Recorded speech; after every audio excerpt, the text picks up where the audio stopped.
Vous êtes-vous déjà retrouvé dans une situation où vous ne saviez pas quoi faire? Existentialism and Humanism est un livre que j'aime vraiment lire. Dans ce livre, Seth raconte l'histoire vraie d'un étudiant qui est resté sans voix face à un choix difficile. Ce jeune homme apprend qu'il a perdu à la fois son père et son frère pendant la Seconde Guerre mondiale. Ils ne sont jamais revenus après être partis combattre les nazis. Professeur, aussi fou que cela puisse paraître, cela m'a donné envie de m'engager, ajoute-t-il en s'approchant de Seth. Mon objectif est d'aider à combattre les troupes d'Hitler. Oui, répond Seth. Oui. Et quelle est la question? Avez-vous peur? Je ne me suis jamais senti aussi courageux. Non. Ma mère est le problème. Elle se sentira seule si je pars à la guerre et que je ne reviens pas. À l'inverse, je me sentirai lâche si je n'y vais pas. Quelle est la meilleure option maintenant? Défendre le pays ou m'en occuper chez moi? Il n'y a pas de bon choix, remarqua Seth en regardant l'enfant. N'importe quel patriote vous dira que mettre sa vie en danger est héroïque. Votre mère vous dira que c'est de la folie. Vous recevrez 1000 réponses si vous interrogez 1000 personnes. Par conséquent, je ne peux vous offrir qu'un seul conseil.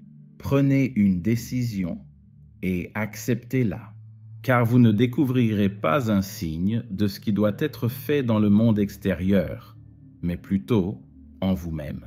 Soyons réalistes. Seth a raison. Je ne sais pas trop ce que vous pensez de cette réponse. Personne ne peut décider à votre place quand il s'agit de faire des choix difficiles. La vérité, c'est que nous vivons dans un environnement imprévisible et les conséquences, comme passer des examens d'entrée à l'université, sont préjudiciables à notre santé mentale. La société s'attend à ce que vous soyez capable de choisir une carrière à l'âge de 17 ans. Je ne savais même pas comment choisir mes vêtements à cet âge-là, mec. Il y a eu beaucoup d'agressions, l'école était lente, et je croyais que Neo de Matrix me protégerait. Oui, il l'a fait. Ma virginité. Mais vraiment, nous avons un système éducatif défaillant. Nous appartenons à une génération qui n'a pas appris à prendre des décisions. Et je ne parle pas seulement des leurs. Encore une fois, je ne parle pas seulement des leurs. Seuls 2 diplômés sur 10 continuent à travailler dans le secteur.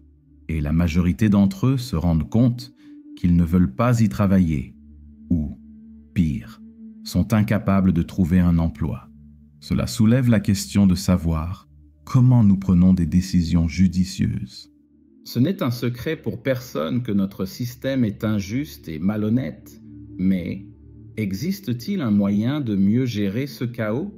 Je suis ici pour démontrer que c'est possible grâce à la philosophie. Pour ce faire, je vais comparer et opposer les idées du philosophe chrétien Kierkegaard et de l'athée Sartre. Je vous mets au défi de les écouter tous les deux sans que votre esprit n'explose. Ils ont tous deux des idées extrêmement fortes sur ce sujet. Voir un petit oiseau et penser « cet animal est libre, il peut voler » est un phénomène étonnant. Cependant, la question de savoir s'il est vraiment libre se pose d'un point de vue philosophique. Non, selon Sartre, vous êtes bien plus autonome même si vous n'avez pas d'aile. Prenons l'exemple du coucou. Cette espèce, qui n'est encore qu'un bébé, a déjà un appétit vorace. Remarquez comment il chasse ses petits frères et sœurs hors du nid. Pourquoi fait-il cela? C'est un imposteur. Il est donc évident qu'il n'a aucune sympathie. Astucieusement, la mère coucou dépose l'œuf dans le nid d'une autre espèce et les laisse le nourrir, car elle ne veut pas avoir de progéniture. Le problème, c'est qu'en grandissant, ce parasite dépasse ses parents et cesse de partager la nourriture. En d'autres termes, quel est ce son? Petit oiseau. Dom dom dom dom. Dom dom dom. Le son d'un meurtre délibéré. Les gens ont tendance à porter des jugements sur ce spectacle, en disant des choses comme Ave Maria, Filote Pombagira et Vai tomar no cucu. Quand mon père a appris que Neymar voulait dédier ses buts de la Coupe du Monde à Bolsonaro, il a fait remarquer « Calmez-vous, Madame Irène. Cet animal n'a pas de conscience. Il n'y a donc pas lieu de porter un jugement. La sélection naturelle a façonné les instincts du coucou, qu'il suit simplement. Comme les mauvais coucous avaient plus de chances de survivre, ils ont transmis leurs gènes, tandis que les bons coucous mouraient. Et la violence s'est enracinée dans cette espèce. C'est la distinction ontologique entre les créatures humaines et aviaires, pour le dire autrement. Alors que ce dernier n'est lié par aucune nature définie, le premier naît avec une essence définie qui est liée à l'instinct. L'animal humain peut choisir ce qu'il veut être en utilisant des idées telles que la justice, l'amour, le mal et le bien. Il peut même choisir de ne pas être malheureux. De cette façon, vous êtes plus libre qu'un oiseau, car vous pouvez déterminer qui vous êtes en prenant des décisions délibérées. En effet, ce processus est influencé par des variables sociétales. Une personne qui grandit dans une atmosphère violente, par exemple, est plus susceptible de devenir violente ou traumatisée. Sartre soutient que rien de tout cela, cependant, ne suggère le déterminisme. Par exemple, bien qu'elle soit la fille d'un pasteur, ma cousine a choisi de ne pas poursuivre la religion. À l'inverse, elle est devenue athée et homosexuelle à l'âge de 15 ans.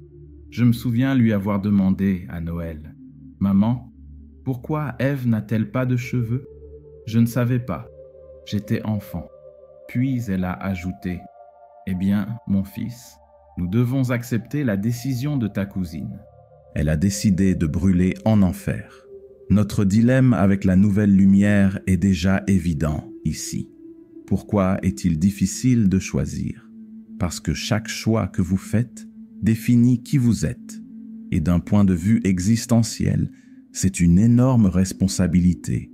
Les humains sont destinés à être libres, selon Sartre. Il convient de noter qu'il n'utilise pas le mot condamné à la légère. Il sous-entend qu'il y a une contradiction dans notre existence. Parce qu'ils n'ont pas d'autre choix s'ils existent, les humains sont captifs de leur propre liberté. Cette énigme est exacerbée par le temps. Après tout, seul l'animal humain est conscient de sa mort imminente. Même lorsque nous n'en sommes pas conscients, cette connaissance nous suit tout au long de notre vie. Par conséquent, vous faites déjà un choix lorsque vous êtes confronté à un choix difficile et que vous vous dites « je ne peux pas, je ne vais pas choisir ». Tu as décidé de rester immobile. Un aspect fondamental de ton esprit en est conscient. Et c'est de cette connaissance que naissent une sensation périlleuse, une agonie existentielle et le sentiment que le temps passe et que ta vie est gâchée. J'ai été motivé pour faire ce film par deux choses. La première était ce petit livre intitulé « Être libre avec le sacré ». Il ne fait aucun doute que tu l'adoreras si tu veux réfléchir à la vie. La deuxième inspiration est venue d'une émotion difficile à décrire. Je ne sais pas si cela a un sens, mais il m'arrive de me sentir déconnecté de la réalité, pas dans le sens positif du terme, comme si je me disais « Oh, je suis différent », mais plutôt dans le sens d'un épuisement, avec trop d'options et de chemins possibles et un manque d'énergie. Cela n'a pas toujours été le cas. Cela a commencé lorsque j'ai perdu quelqu'un soudainement. Je sais maintenant comment mieux gérer cela, mais au début, c'était horrible. Je suis tombé dans une profonde dépression et j'ai perdu l'envie de faire quoi que ce soit, même pas de sortir du lit. Et c'est effrayant, parce que les humains naissent avec le désir d'agir. C'est notre instinct le plus fondamental. Que se passe-t-il lorsque votre corps s'arrête et que votre esprit est tellement consumé par l'indifférence que la vie perd son sens? Cette condition peut résulter de divers facteurs. Pour moi, c'était une perte, mais parfois, il suffit de jeter un coup d'œil au monde extérieur. Si vous réfléchissez trop à l'injustice, à la mortalité et à l'incertitude, Vous pouvez en venir à croire que vous êtes impuissant face au chaos et que vos décisions sont inutiles.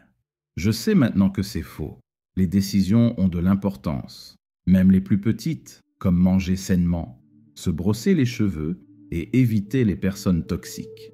Si tu es honnête avec toi-même, tu verras qu'accepter qui tu es est une décision. Cela ne rendra pas ta vie meilleure tout de suite, mais si tu décides de te mettre en premier aujourd'hui, juste aujourd'hui, c'est incroyable, mec. Parfois, c'est tout ce qui manque. La volonté d'écouter ta souffrance et de te mettre en premier. C'est évidemment difficile et je trouve même agaçant que les autres disent « Oh, il faut juste que tu veuilles aller mieux. Ouf, je suis guéri. Je n'y avais jamais pensé. Merci.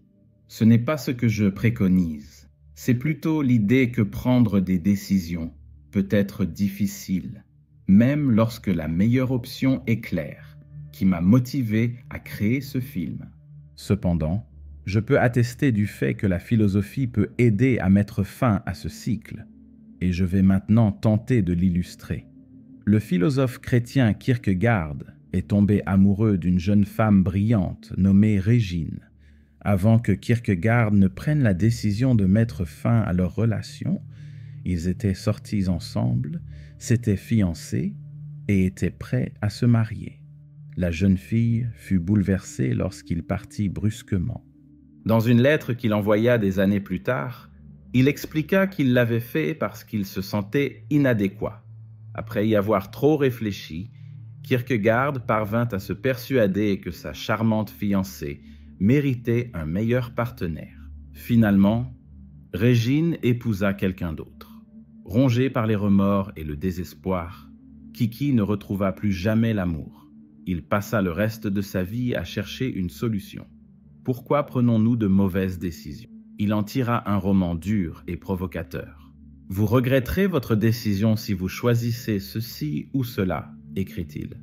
Vous le regretterez, que vous aimiez ou non, que vous pleuriez ou non, ou que vous vous mettiez en colère. C'est vraiment le contraire de ce que vous pouvez lire sur le Tumblr du groupe, qui donne une impression de morosité. Kiki soulève une question sur le sens de la vie, qui est clarifiée dans le livre que je suggère, mais en résumé, nous serons toujours malheureux tant que nous choisirons d'attendre le bonheur. Parce que, comme vous pouvez le voir, nous avons été élevés dans l'idée que faire des choix judicieux équivaut à mener une vie simple.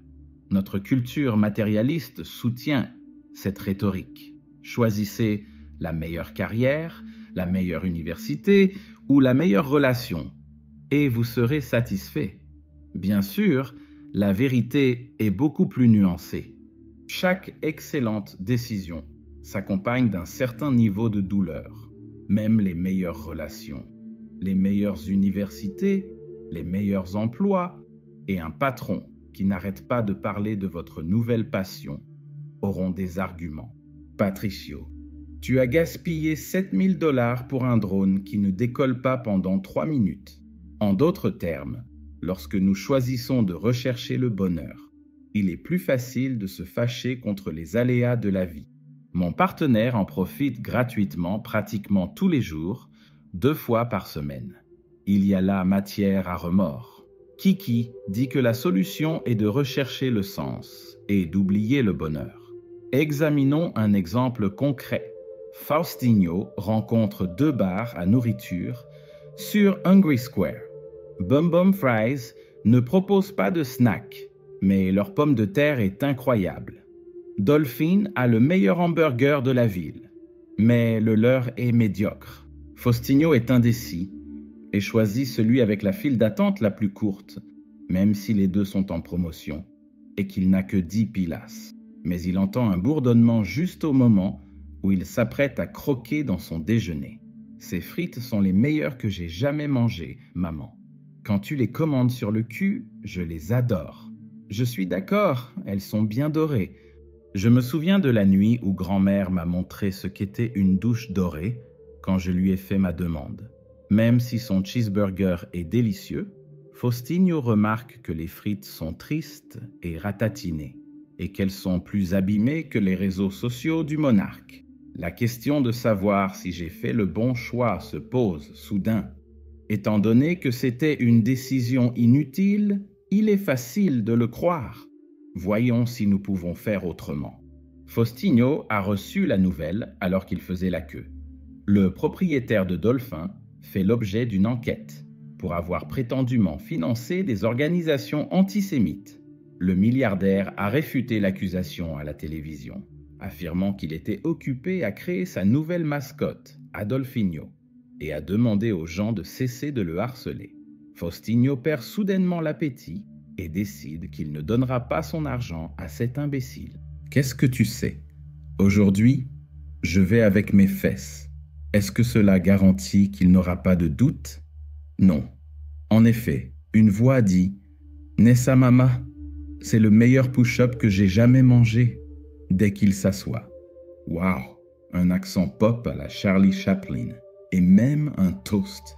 Cependant, au moins maintenant, Faustino a une justification à sa décision, qui est fondée sur ses convictions morales ainsi que sur le plaisir.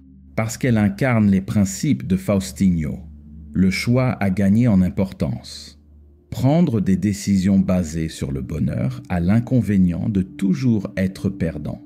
Faustino perd la joie de la pomme de terre en choisissant le snack, et il perd le plaisir du snack en choisissant la pomme de terre.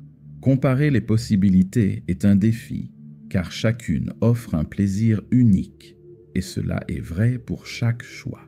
Est-il préférable pour moi de vivre seul ou avec mes parents, de me marier ou de rester célibataire, de m'annoncer à cette personne ou de continuer à réagir à tout ce qu'elle peut faire avec un peu de feu? Personne n'en est conscient. Une chose peut être autre chose, et cela signifierait toujours la même chose. Pour citer mon film préféré, nous pouvons envisager nos décisions différemment si nous reconnaissons ce fait. Vous êtes un primate qui a été condamné à la liberté. C'est pourquoi vous êtes toujours anxieux. Un curio n'a pas à répondre de ses tueurs uniques puisqu'il entre dans le monde avec une essence définie. À l'inverse, vous devez défendre votre comportement face au monde extérieur et, surtout, face à vous-même. Citer fait allusion à l'idée que les gens sont condamnés à être libres. Kierkegaard en parle. Vous regretterez votre décision, que vous la preniez ou non. Ces idéologies opposées, chrétiennes et athées, expriment le même point de vue. Du moins, objectivement, il n'y a pas de bonne ou de mauvaise décision. Il n'y a que vous et vos idéaux, et ils peuvent changer.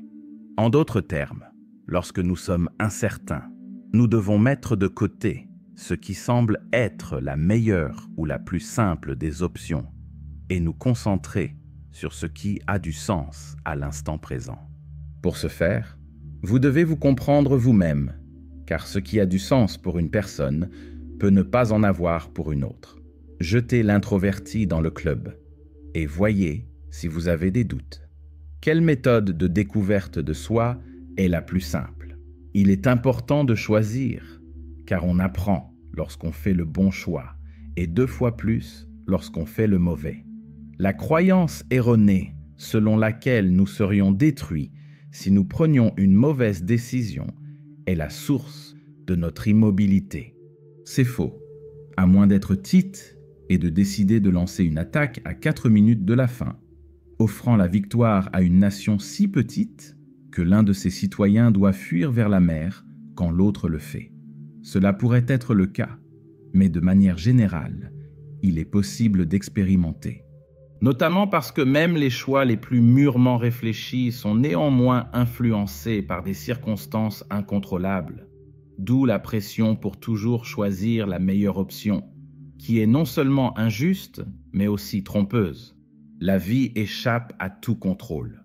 Nos décisions deviennent un moyen de se découvrir soi-même lorsque nous poursuivons un but au lieu de rechercher le plaisir.